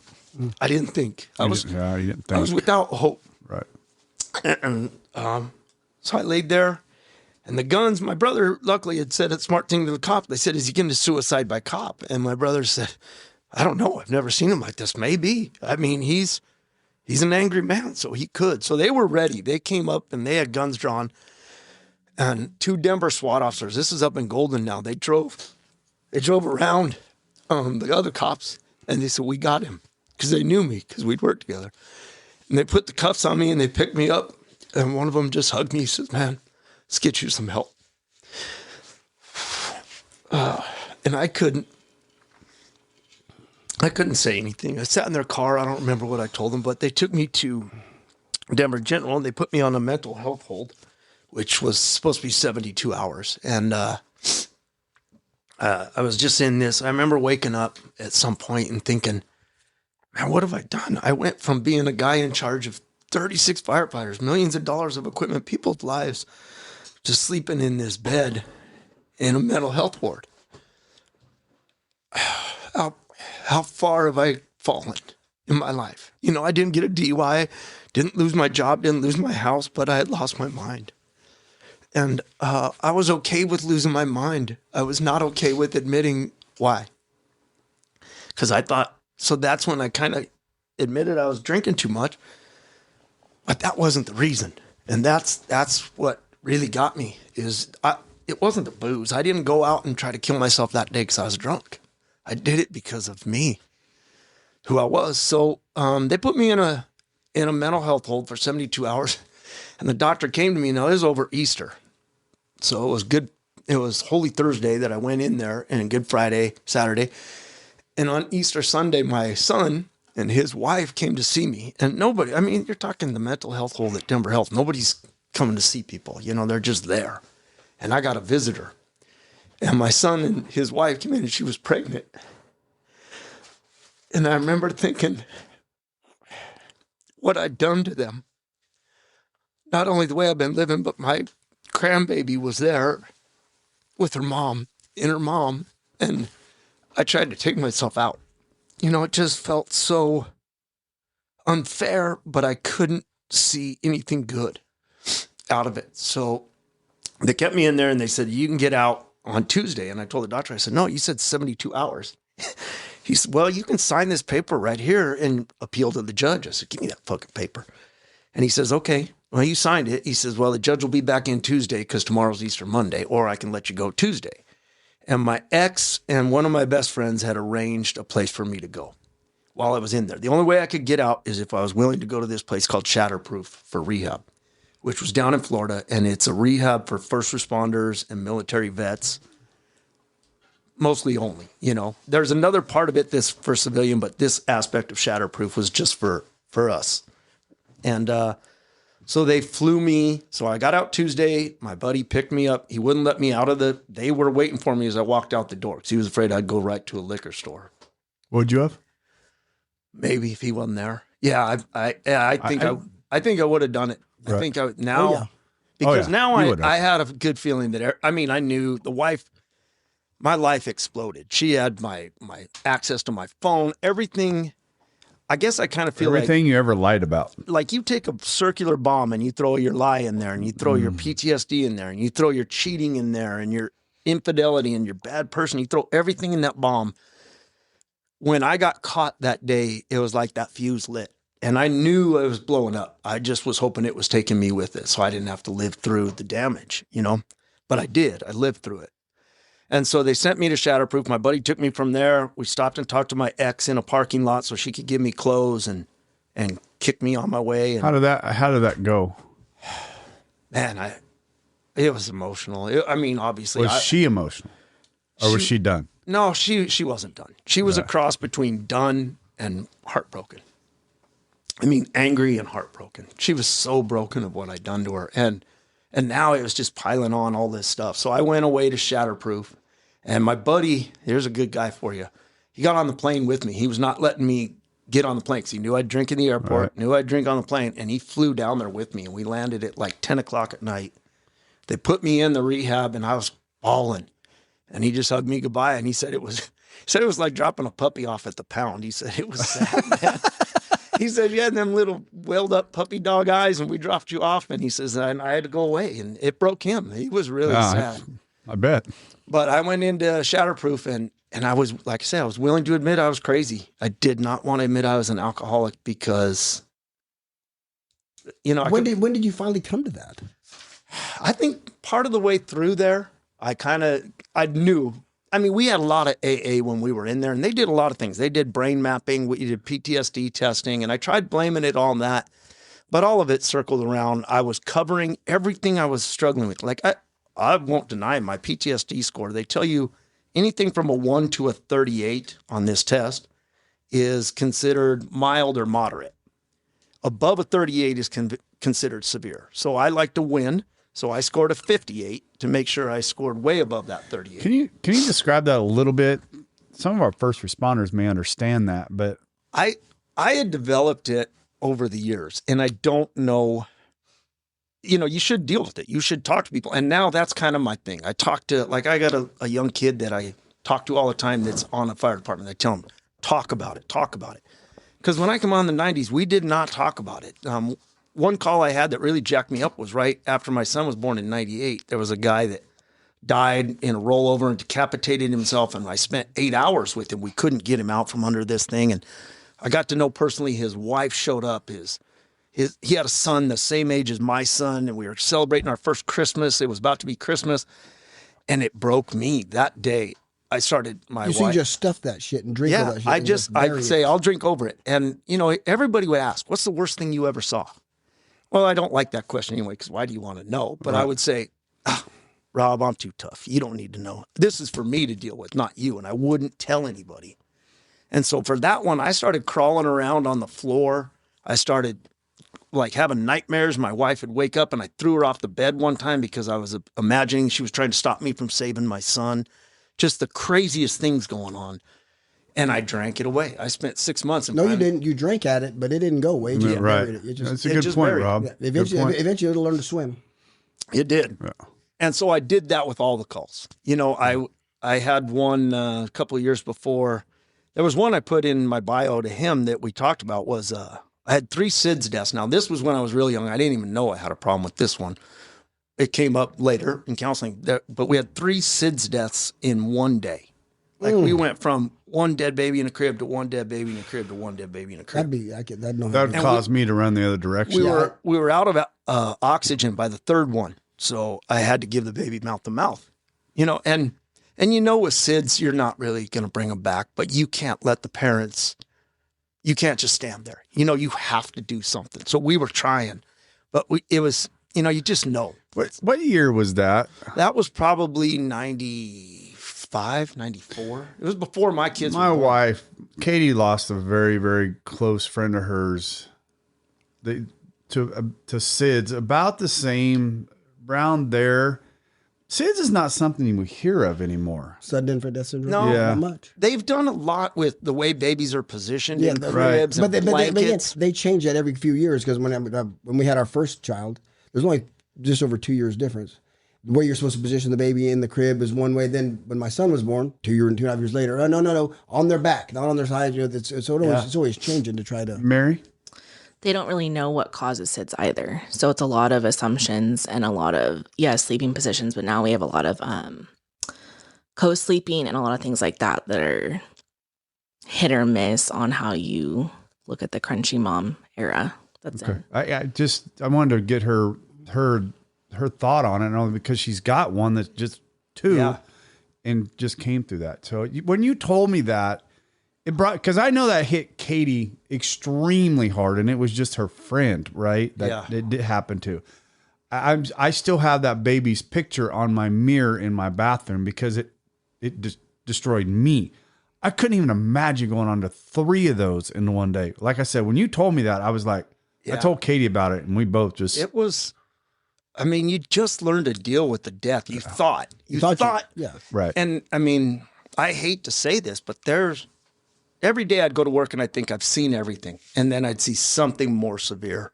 And it was incredible. But that call, I had an officer that was on the rig that day that ended up being fired a few years later from the fire department. He lost his mind. They found him crawling around in the firehouse, had a loaded gun in his locker. But at the time, nothing, not that the city does much more for mental health counseling other than get rid of you anyway anymore, but cheaper. They fired him, and it didn't dawn on me till this all came out that he was my officer that day. And he had twin boys, brand new twins. So it's no wonder it tore him up like it did. So stuff like that over the years. But that guy that it got decapitated, I started crawling around, doing weird stuff, doing things. And, as the calls went on, it started adding up. I had one few years before this all happened where there was a family of 5 that was burned alive. Some people intentionally lit their house on fire. Wrong house. They meant to get a drug dealer, but they got this family. And all 5 of them died, 2 babies and 3 adults. And, the view of looking in and seeing mom holding that baby trying to get to a window. Oh, good grief. So things like that, I would just go home in the morning. Boom, I'm going to drink this away. And my wife was gone at work. The ex was at work. So I would just sit there and drink and cry all day. And then I'd try to get better by the time she got How old was your boys during stuff like that? I mean, the first one, the guy with my son was 6 months, his son was 6 months. Yeah. So it bounced. Kids were tough. Kids were always tough, whether I had kids or not. They were, right. Everything was tough, Right. just seeing. And I think towards the end, I didn't realize this, but it started getting to me that I was just sick of I was tired of seeing loss. And when you're younger on the rig, you go on a minor car wreck and you help people that are in a minor car wreck and they come out good. And, as you go on, as you progress. Well, once you get to the level I was at as a chief officer, I didn't go on as many calls a day, but I didn't go on those minor car wrecks. I didn't go on the guy that had just fallen over. I went on car wrecks where we had to cut them out of the cars. Right. And there might not be a lot of them left. I went on the fires where people were dying or their houses were gone. Or, there was major stuff. Empty buildings that were being burned and you were frustrated with that. Like, why are we just letting this stuff burn? Why is this, Right. And I was getting more and more frustrated and I didn't realize that because I was only seeing the death. And if you don't do anything about it, it's not paying rent. So which means it's not benefiting you. You got to kick it out. And you weren't kicking anything out. You weren't no counseling. Drinking is not a solution. Obviously it was our but that's what we thought it was. Yeah. So, but eventually it's going to come out either, and if we don't do it in a positive way, it's going to come out like the bomb you described perfectly. Yeah. And so when I got to rehab, they dealt with a lot of that. They gave me, they did brain mapping. They did neurostem treatment. So they wire your head up and shock you. Like, you're going to find this hard to believe, Rob, but I had 0 impulse control. Yeah. And so they were shocking my head, doing different things. Right. And that really helped. And then they had EMDR treatments and we had breathworks treatments. And I took ketamine down there. It was awesome because my sister that had passed away, I had a 45-minute episode where I talked to that sister the entire time under ketamine and apologized for the way I behaved when she was passing away.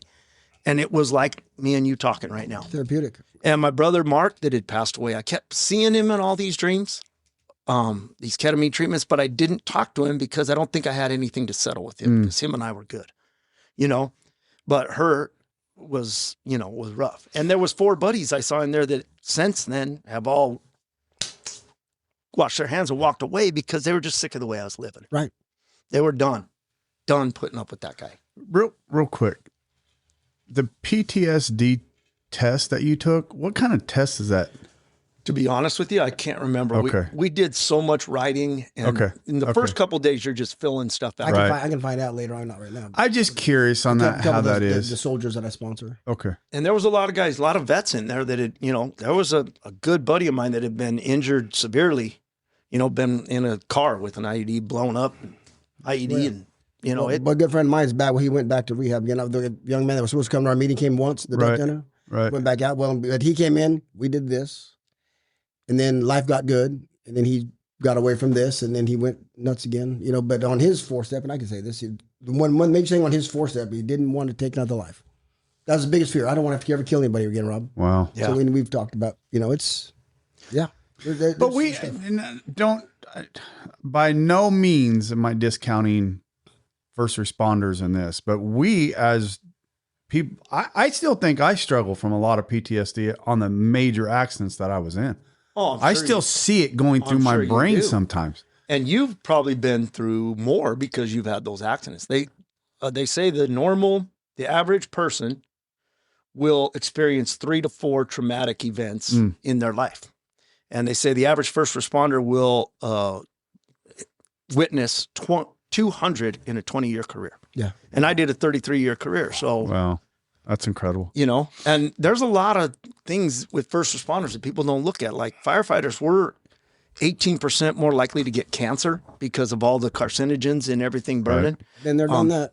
Suicide, I want to say that we're 14% higher first responders to commit suicide than the general population. Our divorce rate is 60 to 70%, whereas the general population is 50. Yeah. So there's a lot of things that go into it. And I think it's because of everything you see, but it's also the time away. And you start to rely on somebody as your brother or your best friend that if your wife calls and says, hey, you got to come home, you say, no, Joe Blow over here needs me to lay sod at his house. I'm not coming home. Right. I'm going to his house. Right. And you take time away and you do a lot of dumb shit. And a lot of it for me and guys like me, older school guys, drank. That's what we did to. So now, do you have a sponsor? Have you worked the steps? Where you at? Do you do any of this? Yes. I see you have a big book. As soon as I got out of. Go ahead. As soon as I got out of Shatterproof, I went home and I started going to meetings. Like I got home May 10th. Yeah, same. Yeah, 2 years, after you. Yeah. May 10th, 2024, I got home and I was at a meeting by May 11th, 2024 in the morning. And I started doing 90 and 90 and went. And it took me, I didn't have a sponsor. It was 44 days before I got out of the mental health hold and the rehab. So I had 44 days sober, and it probably took me another 2 weeks, 3 weeks to find the guy that I asked to sponsor me. And then we worked the steps and went through it. And that was life-changing. That was when a lot of this started coming out, you know, and I know you push, you know, you go quick, and I don't think he did with me. And I think he realized that I'm a hard case. There was a lot to deal with in there. There was a lot of, Your fourth and fifth had to take a while. There was a lot of fucked up shit in my head. And so he did a great job. The guy's amazing. One of my best friends. You know, like I would consider him the way you guys get along is the way we get along. We fucking hate each other. Fuck that exactly. guy, I can't stand my guy. He's a pain in the ass. If your Bossy sponsor son of a doesn't piss you off at a certain point in time, he get another sponsor. He ain't doing his fucking job. Right. Yeah. So yeah, and I got a sponsee now, a guy I'm working with, and it's Run, motherfucker, run. You did. You already cussed me out. I actually sent you a text because you said, if you got a sponsor that makes you write anything for the first step 1 or 2, that's your fault. You chose that cocksucker. When I said, don't bitch at me about it. You chose the motherfucker. Yeah. Well, I did. I'm just saying all I'm saying is because this doesn't say to do that. So I know it doesn't. Yeah, but again, I actually did have him write something, and the reason I did because good, and it just that's great. You know what I say is we have alcoholics. You hear that everybody's drunkalogs. Nobody ever really tells you they're drunkalogs where they were face down, sleeping under a bush in a pile of cat shit. They tell you about, me and my buddies jumped off this roof and we did this crazy fun shit. So I wanted my sponsee to remember, hey, it wasn't the time with your bros. Right. I want to know why you're powerless. And he told me some things, and I said, write that down. That's what I want you to look back and remember. I like that. December 8th, I woke up and somebody had shit in my pants. And put them back on me. A cat came in and shit in my mouth. That's funny. Do you, and maybe you're going to go into this, but do you go back and work with some of these firefighters? Have you really started thinking about that? I mean, what you've got is valuable. In time. In time, I've offered to do it. They actually, I think next month I might go talk to some people. But so now, how long have you been sober?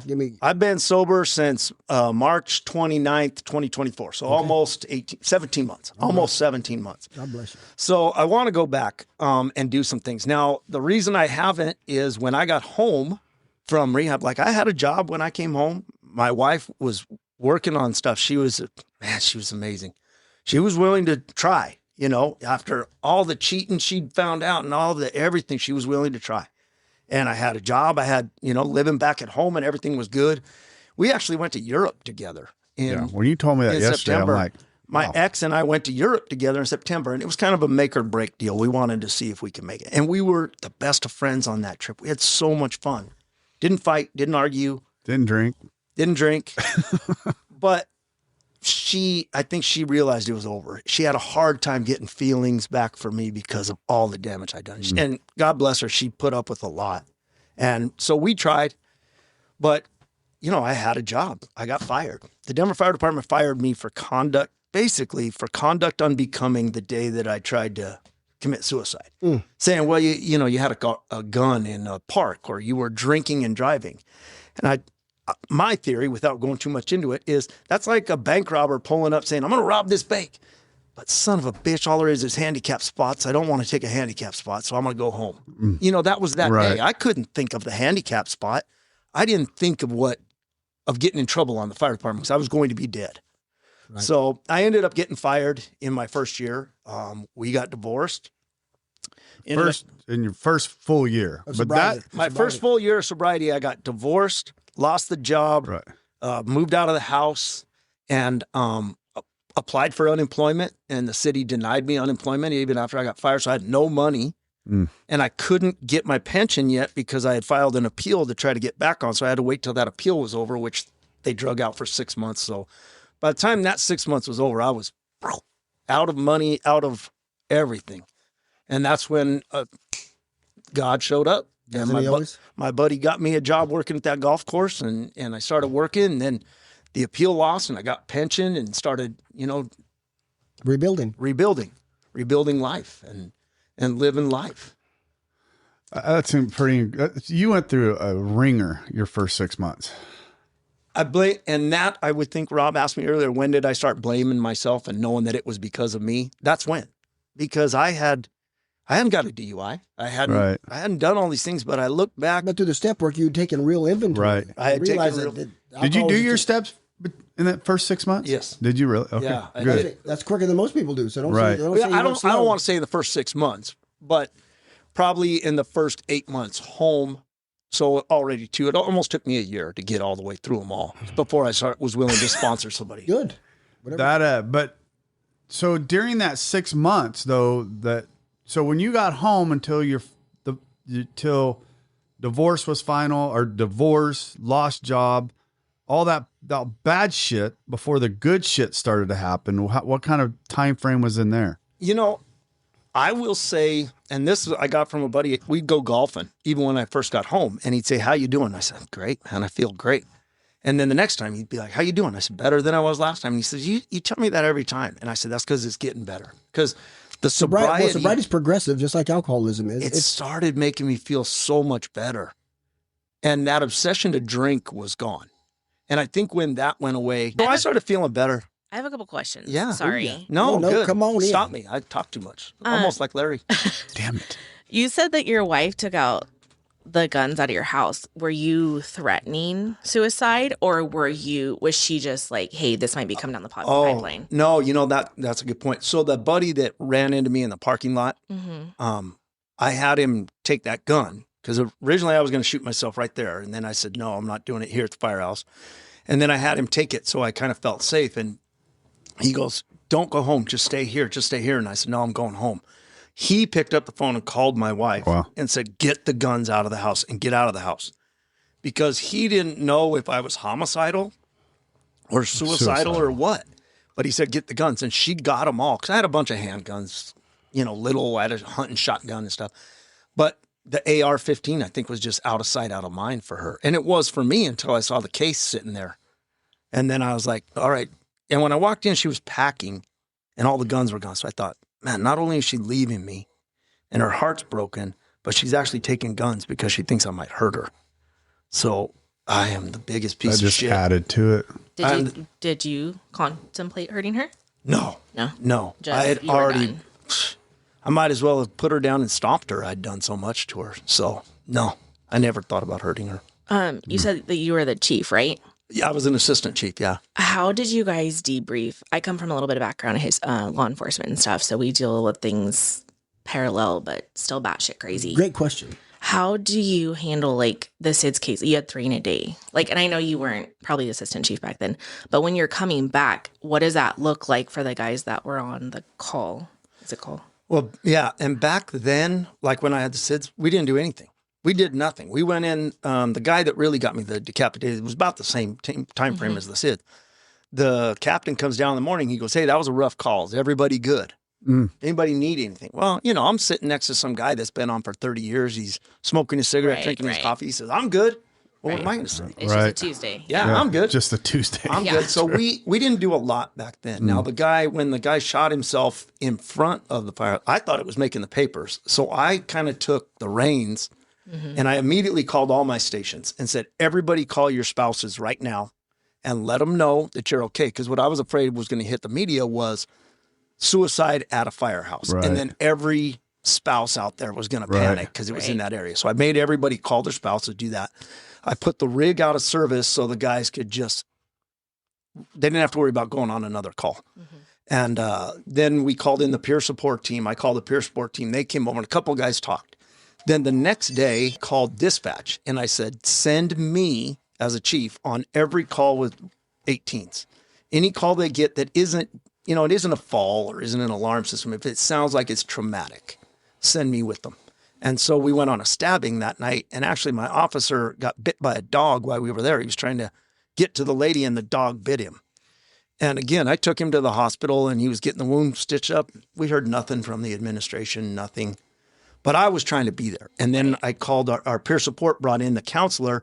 And then so we went out of service the next shift in the morning. Everybody sat around and we talked to this counselor in the morning. And she's actually still my therapist to this day. She is an amazing lady. Do you guys think that your peer support was well equipped? No. No, it was just, we checked the box. It was a box check. We have peer And support. as a matter of fact, it just came out in the paper. I don't know when it was. It's been since I've been gone. The city of Denver actually cut the mental health budget for the Department of Safety by 60%. Just Of course they did. yeah, they wanted Not 6, no, 60. 60.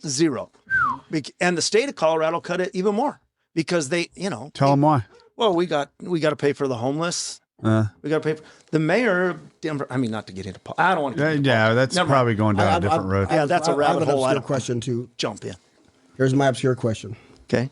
The round that you ejected from the AR that went in the back seat, did you ever grab that and look at the primer? No, the cops did. They destroyed it. They said it was dimpled. Dry round.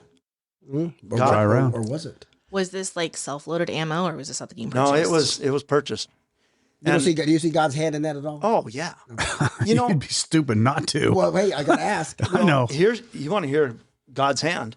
So my brother that was looking for me, his wife is she prays. She's stout. She prays all the time. She believes in everything. And she's a wonderful woman. He called her. He says, Jim's out. He's trying to kill himself. Start praying. And she went up to her prayer room and she didn't pray to God. She prayed to God to make my guardian angel save me. And all she prayed is that the gun wouldn't work. That's all she prayed for, is that the gun wouldn't work. So I want to say I was spoiled not seeing that as a God shot because I was a spoiled bitch. I mean, I'd gone into buildings. I didn't even realize how many times he had saved me in a building, or, you know, something falling on my head, or not getting killed in a DUI accident, whatever it was. I never realized all these things that he'd done. So I was spoiled. I didn't really chalk it up to that. I chalked it up to, I don't know why, for a while. And then it hit me that, you know, you're here for something. Mm-hmm. What was your sister-in-law's response? Like knowing that she knew exactly. Yeah. As soon as she heard, she said, "That's all I prayed she for." Didn't have a doubt. She has no doubt in her mind that her praying for that is what caused that, and that's why I'm here. Mm-hmm. And her husband, my brother, was really, really. I feel so much guilt. I mean, I know, you know, everything causes guilt, but I put him through hell. That poor guy looked, and that was the other thing. Why did he go up that canyon? Why? Why you in the said fuck? you said in the beginning it was very out of the way place. It was, and he didn't know I ever went up there. So why did Joe turn up that canyon and say, "This is the one I'm going to look for him at"? He'd looked for me in parks. He'd looked for me all over. he went to my parents' grave site looking for me. And he said, I'm going to just turn up this canyon and see if he's up here. And there I was. How far off the main road were you? Oh, I was 3 miles up. I had driven up till it turns from asphalt into dirt, and then I was coming back. Wow. So Wow. there was God was all over it. You know, but I didn't see it. I was so lost in everything else, and just, I felt like the devil. Like there was no way I could put anything together. I just felt so bad. And it took a long time for me to quit feeling. I still feel the guilt. Right. You know, Yeah. I was going to ask. I'm never going to not feel the guilt. So one of the things that, you know, that as you were talking about that heaviness, you know, it's hard for me, even this far removed from that deep depression that I was in, to listen to another human being talk about it, because it takes me to that spot, to that moment. And for anybody that's never felt what you and I, and once again, not the PTSD, none of that, but how you describe that heaviness and how deep and dark you were, it's brutal. It's a brutal place to be. And to hear another human being describe it the same way it feels to me, it literally grips me and takes me to that spot for a moment, but I'm able to grab myself and get back out of it. Now, when you hear other people talking about this, that kind of stuff, do you find yourself still feeling that, seeing it? I think when I hear people like in the meetings talk about that, I just want to hug them. Oh yeah. Thank you. I want to do what that Yep. Denver cop did for me. Yep. I want to pick them up and I want to hug them and tell them, you can be all right, man. We're going to Oh, get yeah. you some help. And that cop, here's a great story. The next January, I was at the stock show rodeo in Denver, and he was working. I saw him and I picked him out. Now, I can't remember anything from that day, and I picked that guy's face out. And I went up and said, do you remember me? And he says, oh my God, yes, I do. Wow. And man, I thanked him so much, because he knew I was a mess, and everything was just a wreck, but he's like people in AA. He didn't judge. Right. He didn't judge. He just was so glad that he got me before I was dead. That's a guy that does his job for the right reasons. You know? Right. And there's so many of them that do, you know. We don't want people to get hurt, but it tears us apart.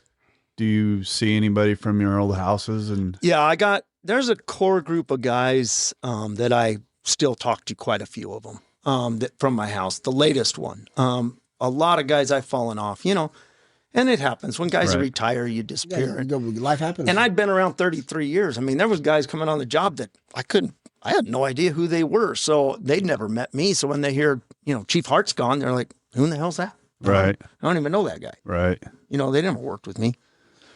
So there's still a few guys that I keep in contact with. And, you know, my family, all, you know, they're a bunch of retired firemen too. We Right. try to keep in contact. And I'm trying to work on some of the relationships there. There's still a few that are gone, but, you know, there's still some we're working on.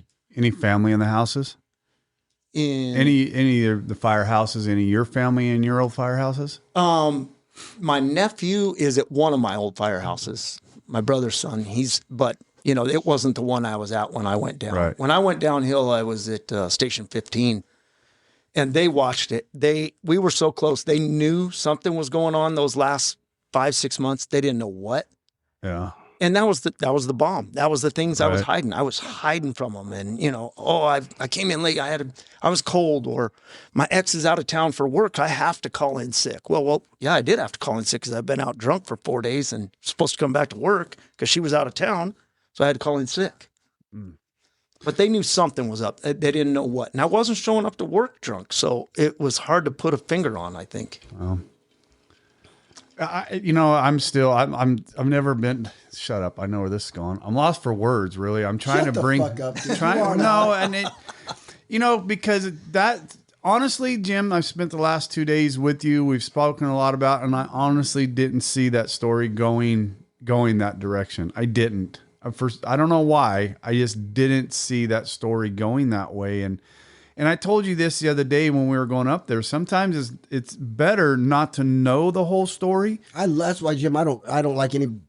I like to just come in cold. Yeah. And hear him. It's always better than to try to For me, it is. I don't, because I like to be a little prepared for some of that, because I mean, for me emotionally, I think is the thing for me, right? Because I mean, and I honestly, like I said, little lost for words. That's probably the most heartfelt story that we've had here so far, and because it's still very fresh for you.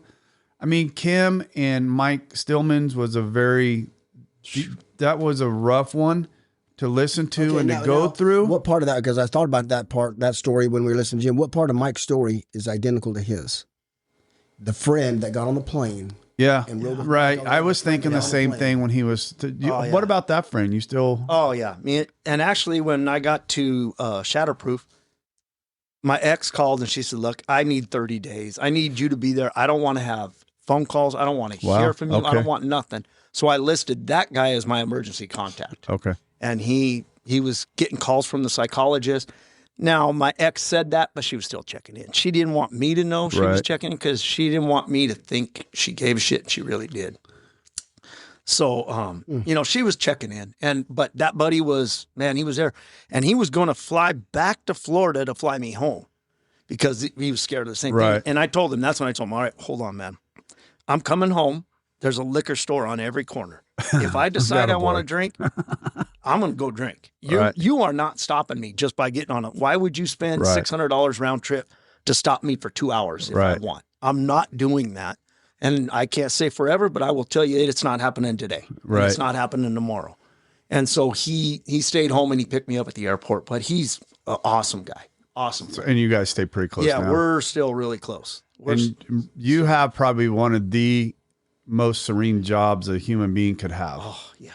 Yeah. I mean, I don't know how you can have a bad day on doing what you do. Explain to everybody what you do for a living. Well, in your retired life. I wake up. No, I get up early and go to the golf course and I mow the rough. So it's really nice because I just drive around. There's acreage. I can drive all day and not get it all mowed. So I just drive from one place to the other, mowing the lawn, and I get to see, I've seen elk out there. I've seen coyotes. I've seen owls, eagles, everything. And I just watch the sun. I send you guys pictures all the time. Sun coming up, sun going down, depending on the time of day on there. And it's just peaceful. And we go until it starts getting hot, about 1 p.m, and then we're out of there. Well, hot in Denver is 80. No, we'll be over 100. Can you? Yeah. Oh yeah. This month has been 100. So tell me what your life looks like right now, Jim. It's good. I got that job. I'm thinking that'll only go till October. And then I think I'll enjoy my pension and the retirement for winter time and try to go back and work with these guys in the summer. It's great. Little half and half. The house that I told you my ex bought is, we used it as a rental the whole time. So I moved into that, and she's got the house that we remodeled, and it's good for her. She didn't have to pack her shit and go. So you guys are going to live closely. We live about 6 blocks away. We share dogs. We got 2 dogs, and like my buddies. Go ahead. See? You said he crossed fingers. Did you see what he did? Did you see what he just did? Yeah. But we share custodies of the dog, and, and that's good. Like I'm here, so she's got them, and we were better friends, I think, when we were living together, obviously, because she had to. And I think she just needs a break. I mean, I don't blame her. I can't believe she even talks to me at all, let alone cordial, Have you guys had a chance to talk about, sit and talk about, those last 6, 7, 8 months? Yeah, we did. When I was home, because I got home from rehab in May, and I didn't move out of the house until January-ish. So we were home. We talked a lot. Okay. And that's when we realized that it just wasn't going to come back. Yeah. And have you ever thought of it? You got a long ways to go, and I can see where God's going, but giving back to first responders, starting something for the young ones that are coming in, so they don't have to, they don't want to. They can choose to get help, but they can choose to. What was the word you used when you debrief?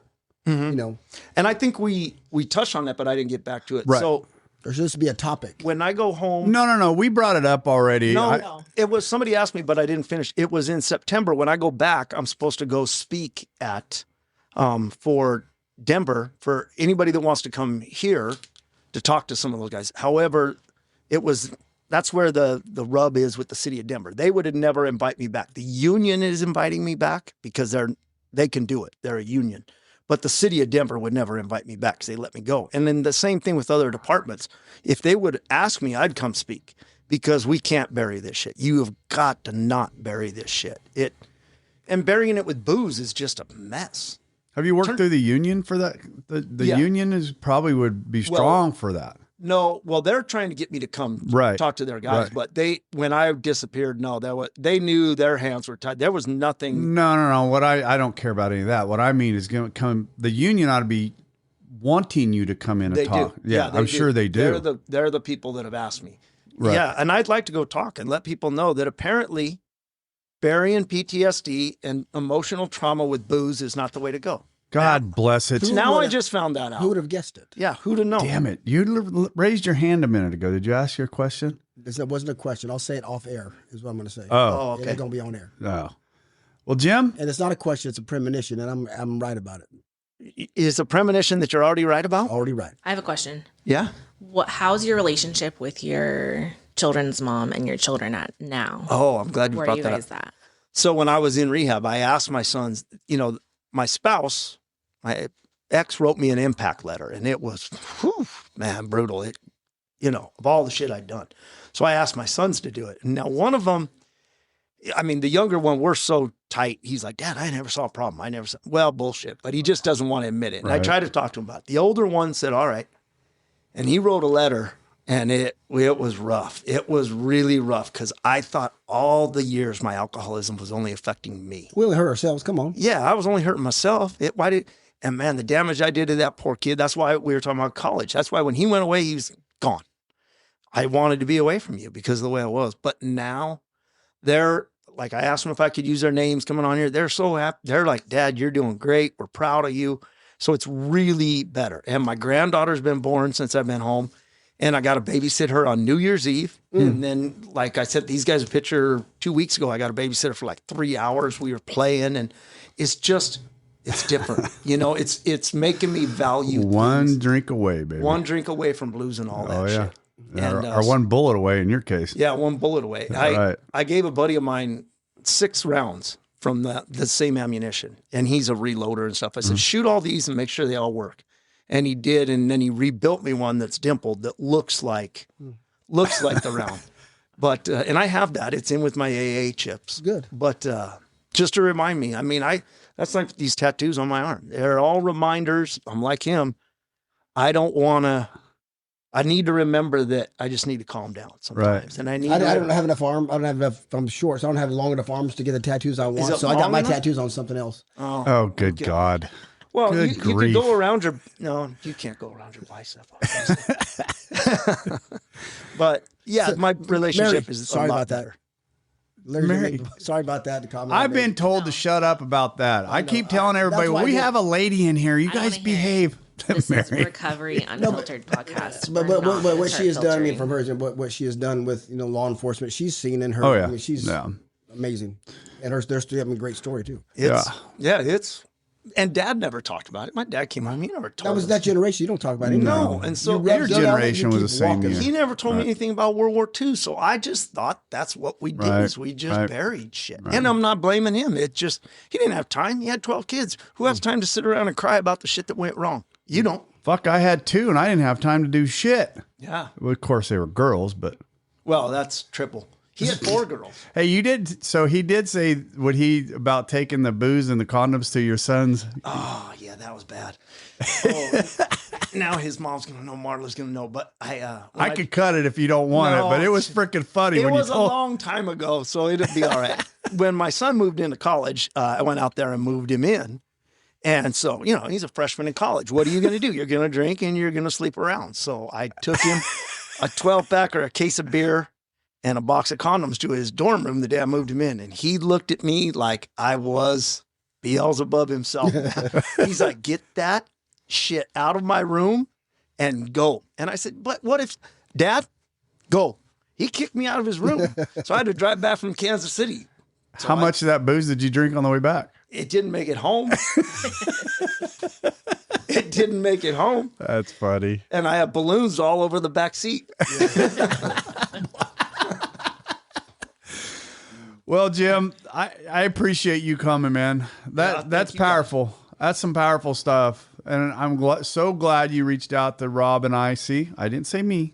I did not say me. I'm getting better as the podcast goes. I'm just surprised you didn't say, I'm glad you reached out to me on my podcast. At my house and came over and saw me. I am we are very blessed that you reached out to us. I appreciate it. But think of it. He reached out through the, Recovery Unfiltered podcast, and now he's here on the podcast. Right. That's telling a story. The whole God stuff, because I love the way God moves. I love watching God move. Right. This whole AA is, right. What are the odds of me connecting with you guys halfway across the country? Right. It's all because of the program and God. Yeah. You know God what? and the program. And a vision this dipshit had. Hey, and you know what? And that's the thing, right? Started with me having a vision because a friend of mine's son died of a fentanyl overdose, to that knucklehead over there agreeing to do this with me, to, nonstop, constant hammering after these podcasts. Some of them good, some of them just Rob and I just. And as I've listened to the growth as we've grown, not so many F-bombs, but I don't know if I've said one. I don't think I might have said one or two. I mean, not that Fuck. Not I had to get one out. Thank you. But there's been Right. But the direction, God's got it going finally. Yeah, and it's just and God's just in control of this thing. And honestly, I've turned it over. I grabbed onto it for a long time, going this, and I'm like, whatever. But and I had to do that when I brought my daughters on. Right, that was tough. And look what it's done. Right, yeah. My daughter's coming on, and Katie. And Katie was the tough one because she didn't want to. And I said, baby, it's not for us. It's for other people, right? It's for other souls, right? Sean and Mary reached out because of it. Jim's reached out because of it. I've spoken to other people that have heard Katie's and it's just, and thank God we made it as far as we did. So, because the amount of souls that is starting to pile up is amazing to me. Just amazing. And you, Jim, are a huge part of this, and I appreciate you coming. Well, you talked about the vision, and that's why I crossed my fingers. I told you, my mom. My mom says, if somebody's talking, you don't want to interrupt them. You just think of whatever it is, and you click it right in between there, and it'll stay there. Fuck it, I interrupt. So that's why I crossed my fingers. Well, but I got the impulse problem that you do. Yeah. I just blurt. So he talked about the vision and God coming to him, and when I was in rehab, I felt like somebody was saying, tell your story. Right. And I would share it in group and things, but not like I did here, and I denied it. I kept thinking, why is my story different than anybody else's? And I don't know that it is. It is. So I got called, and finally I said, okay, I'm turning this over. Whatever, wherever you need me to speak, whatever. Well, since then I've been back to Shatterproof, and I've spoke there. Came on here with you guys. I got invited to do an hour-long AA meeting out of Arizona on a group that I did online. I shared my story for my 1-year anniversary at Primary Purpose, shared it there. So I've shared my story a lot since then. And I did another podcast and I did a blog. And I feel like, all right, I turned it over. So if you want me to go speak somewhere, I'll go speak. Because it's that important. Yeah. It is. If it helps one. Just one. Right. That's what I prayed for this morning at church. Just give me one person that reaches out to you guys or to me that needs help. Right. And you can reach out to us and get a hold of Jim at Recovery Unfiltered Podcast at gmail.com. Recovery Unfiltered Podcast at gmail.com. Jim, you want to give your email or do you want to just reach out that way? You can if you want. Yeah. No, sure. They can. Yeah. Go anybody ahead. can reach out to me. It's Jim Hart 1970, all one word, JIMHART 1970 at gmail.com. Right. And what year were you born? I was born in 80. Yeah. No. Well, I'm a little bit older than you. Just a touch. Just a touch. Two I'm years. not old like Larry. Jesus Christ. Netley, that guy. He's 55 right now. Yeah. Let's get the hell out of here. We're going to come back and do another one with Jim. Next one's going to be a bit lighter, though. Next one's good. Maybe. Motherfuckers, it's going to be lighter. I can't do another one like that one.